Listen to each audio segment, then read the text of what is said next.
But I appreciate all the activism for everybody here in the group who cares so deeply about this incredible body of water here, the Great Lakes, which is, in our DNA basically as Michiganders, and understand that we've got to do everything we protect it for future generations, for us to enjoy it right now. And the fact that these lakes also provide drinking water for nearly 40 million people, that should be enough incentive for everybody to understand that this is something that we have to lay the line down when it comes to protecting and making sure we don't have the kind of potentially catastrophic problems that would occur if that pipeline out there breaks, which I can't even fathom how horrible that would be, and certainly all the business here understand that issue as well.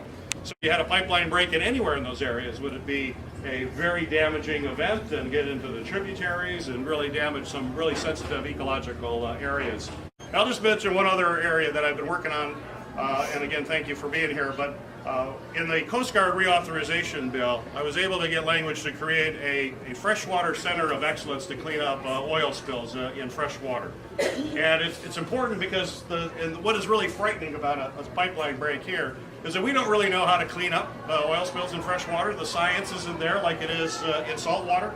And unfortunately, we have pipelines or tanker leaks in salt water, but the power of nature in salt water is the fact that there are little microorganisms that actually break down oil in salt water. And now, unfortunately, those organisms do not live in fresh water, so that's not going to happen here. And if you just disperse the oil, there isn't anything to break down the oil. You just now spread oil all around fresh water that's basically drinking water for 40 million people. It makes no sense whatsoever. So we have to have a lot more science to deal with it. And freshwater breaks all across the country. We put in authorization. I was able to get it in to create a center of excellence with the Coast Guard as to how we clean this up, how we work, how we do research.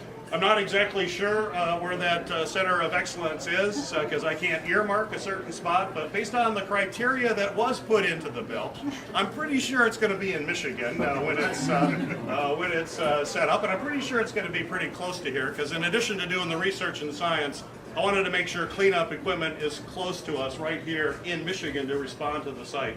And all of you know what happened when we had the anchor strike here last year, and it turned out to hit Line 5, the nightmare scenario. It took 2 weeks to get an underwater submersible here, 2 weeks to actually look at it. And when they did look at it, it wasn't just the denting that the company claimed to happen, it was actually gouging.